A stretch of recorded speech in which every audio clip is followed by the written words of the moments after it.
आज चर्चा करेंगे न्यूक्लियर बम की, वो भी पूरे डिटेल में। 1945 में जापान पर 2 परमाणु बम गिराए गए थे, लिटिल बॉय और फैट मैन। फैट मैन ने 70,000 लोगों की जान ले ली। पूरी दुनिया परमाणु बम की विनाशकारी ताकत देखकर दंग रह गई। इस वीडियो में प्लूटोनियम आधारित फैट मैन न्यूक्लियर बम की साइंस तकनीक पर पूरी जानकारी दी जाएगी। तो आइए शुरुआत करते हैं। बारूद, RDX, TNT, पेट्रोल जैसे विस्फोटकों को विस्फोट के लिए चिंगारी यानी आग की जरूरत होती है, लेकिन रेडियो एक्टिव पदार्थों जैसे यूरेनियम और प्लूटोनियम को आग की जरूरत नहीं होती। इन्हें चाहिए बस न्यूट्रॉन। ऐसा इसलिए क्योंकि ये भारी तत्व हैं। इनमें न्यूट्रॉन और प्रोटॉन की इतनी ज्यादा मात्रा होती है कि ये अनस्टेबल स्टेट में रहते हैं। बस जरा सी एनर्जी मिल जाए तो ये विभाजित हो जाते हैं। साथ ही इस प्रोसेस में एक काम की चीज भी मिलती है, वो है एनर्जी, हीट एनर्जी। यही तो हमें चाहिए।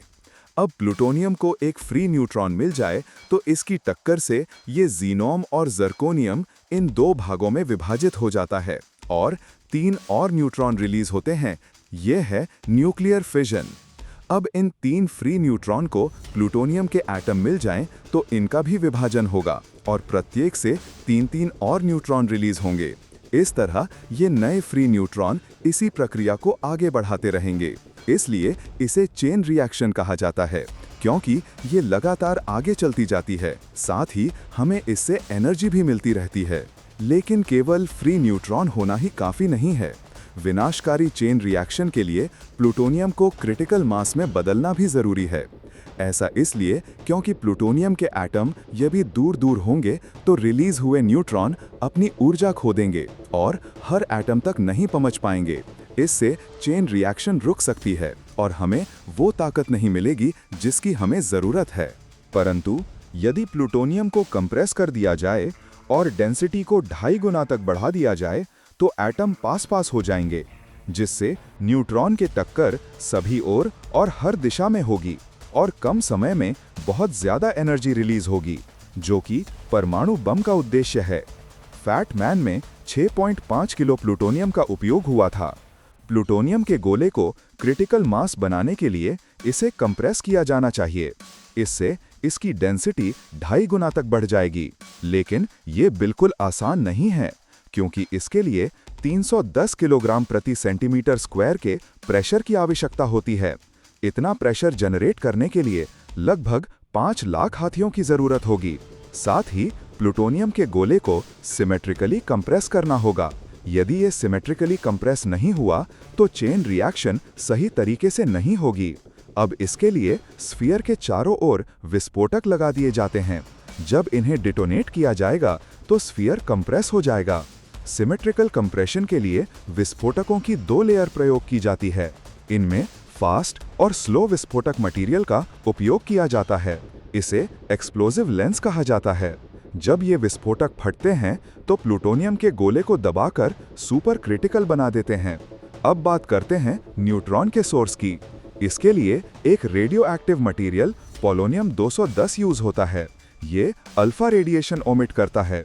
एक और एलिमेंट बेरिलियम अल्फा रेडिएशन की बौछार पाते ही न्यूट्रॉन छोड़ना शुरू कर देता है।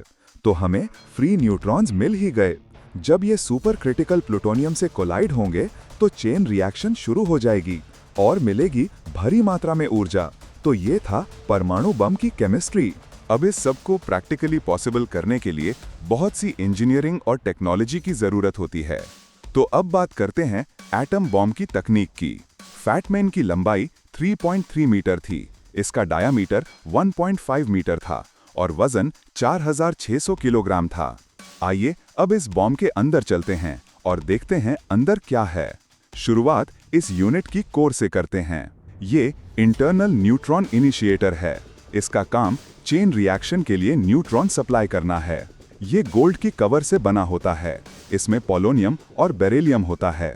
ये प्लूटोनियम के केंद्र में स्थित होता है। जब विस्फोटकों के द्वारा प्लूटोनियम स्फीयर पर दबाव बनाया जाता है तो प्लूटोनियम के अंदर स्थित होने के कारण ये क्रश हो जाता है और पोलोनियम और बेरिलियम आपस में मिल जाते हैं। प्लैनियम से निकले वाले अल्फा रेडिएशन से बेरिलियम न्यूट्रॉन रिलीज करने लगता है। इस कोर का डायामीटर 2 सेंटीमीटर होता है। ये 6 किलोग्राम के प्लूटोनियम स्फीयर के अंदर सेंटर में रखा जाता है। प्लूटोनियम के गोले का व्यास 9.2 सेंटीमीटर था। प्लूटोनियम का ये स्फीयर यूरेनियम 238 के स्फीयर के अंदर पैक किया गया था। ये यूरेनियम न्यूट्रॉन रिफ्लेक्टर का काम करता है, साथ ही फिजन रिएक्शन में भी भाग लेता है। अब इस स्फीयर के ऊपर बोरोन प्लास्टिक की परत होती है। ये स्लो मूविंग न्यूट्रॉन को एब्जॉर्ब करता है। कभी ऐसा हो सकता है कि कोई आवारा न्यूट्रॉन इधर उधर घूमते हुए यूरेनियम और प्लूटोनियम के स्फीयर में पहुंच जाए और चेन रिएक्शन स्टार्ट कर दे। बोरोन का ये कवर न्यूट्रॉन को अवशोषित करके उन्हें अंदर जाने से रोकता है। अब ये पूरी असेंबली एल्यूमिनियम की पतली शीट के अंदर रखी जाती है।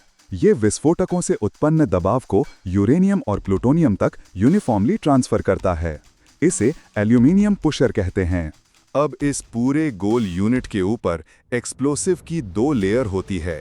पहली लेयर में तीव्र विस्फोटक होते हैं, जिसमें 60% RDX और 40% TNT होता है।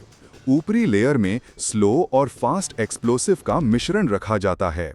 हर एक्सप्लोसिव ब्लॉक में डेटोनेटर लगाए जाते हैं, ताकि जब इनमें करंट का सप्लाई होने पर ये विस्फोटक दबाव पैदा करके प्लूटोनियम को क्रिटिकल मास में बदल डाले। इस पूरी यूनिट को फिजिकल पैकेज कहते हैं। ये पैकेज या असेंबली एक मजबूत स्टील की एक केस में रखे जाते हैं, ताकि एक्सप्लोसिव से होने वाले विस्फोट की ऊर्जा बाहर न निकले और पूरा दबाव अंदर की ओर क्रिटिकल मास बनाने में यूज हो। ये एक्स यूनिट है। इसमें इलेक्ट्रॉनिक कंपोनेंट जैसे कैपेसिटर होते हैं। इसका काम हाई करंट और वोल्टेज पैदा करना है, जो डेटोनेटर को सप्लाई किया जाता है। यहाँ बैटरीज भी होती हैं, जो करंट पैदा करती हैं। वायर्स इस करंट को एक्स यूनिट से डेटोनेटर्स तक पहुँचाती हैं। पिछले हिस्से में sensors, timers, controllers, radar control लगे होते हैं। ये पूरा सिस्टम आउटर शेल में रखा गया था। इसमें रडार लगे थे, जो जमीन से बम की दूरी को मापते थे। ये पिछला हिस्सा कैलिफोर्निया पैराशूट है। इसका काम हवा में बम को संतुलित रखना था। 9 अगस्त 1945 अमेरिका का बोइंग B-29 एयरक्राफ्ट। ये एयरक्राफ्ट सुबह कीनियन हवाई बेस से 5 घंटे की यात्रा करके जापान के कुकुरा शहर पहुंचा। लेकिन कुकुरा के सौभाग्य से उस दिन आसमान पर बादल छाए थे। इस कारण पायलट को साफ साफ दिखाई नहीं दिया। इस कारण कुकुरा पर बम ड्रॉप करने का प्लान छोड़ दिया गया। लेकिन नागासाकी का आसमान साफ था। वैसे आसमान साफ होना अच्छा माना जाता है, लेकिन कभी-कभी अच्छी बात भी दुख का कारण बन जाती है। नागासाकी के साथ भी यही हुआ और फैटमैन नागासाकी पर गिरा दिया गया। इसका टाइमर स्टार्ट हो गया। 15 सेकंड के बाद जब एयरक्राफ्ट बम से दूर चला गया, तब इसके सेंसर्स और रडार इनेबल हो गए। अब जैसे ही सेंसर्स ने जमीन से 500 मीटर की दूरी नापी, सर्किट क्लोज हो गया। एक्स यूनिट ने 5000 वोल्ट्स का हाई करंट डेटोनेटर्स का सप्लाई कर दिया। एक्सप्लोसिव्स की पहली लेयर और दूसरी लेयर में तीव्र विस्फोट हुए, ताकि हाई प्रेशर पैदा हो सके। ये प्रेशर यूरेनियम और प्लूटोनियम तक ट्रांसफर हुआ, जिससे प्लूटोनियम सुपर क्रिटिकल मास में बदल गया, जिससे इसके कोर में गोल्डन बॉल क्रश हो गई। इससे पोलोनियम और बेरिलियम का आपस में संपर्क हुआ और न्यूट्रॉन्स रिलीज होने लगे। अब ये फ्री न्यूट्रॉन्स 6 किलो के सुपर क्रिटिकल प्लूटोनियम के आटम से टकराने लगे और इस तरह चेन रिएक्शन शुरू हुई। और कुछ ही सेकंड्स में 24 गीगावाट पावर एनर्जी रिलीज हुई। जमीन से लगभग 1200 फुट ऊपर परमाणु बम का विस्फोट हो ही गया। इतनी ऊंचाई पर विस्फोट करने का कारण ये था कि ज्यादा से ज्यादा क्षेत्र प्रभावित हो। इससे तापमान 4000 डिग्री सेल्सियस तक पहुंच गया। शॉक वेव्स की स्पीड 4000 किलोमीटर प्रति घंटा थी। खतरनाक रेडियो एक्टिव रेडिएशन चारों तरफ फैल गया। 40,000 लोग तुरंत मारे गए, लेकिन आने वाले वर्षों और दशकों तक रेडिएशन से इतने ही लोग शिकार हुए। ये विनाश लीला बरसों तक जारी रही। आज भी दुनिया में हजारों परमाणु बम हैं।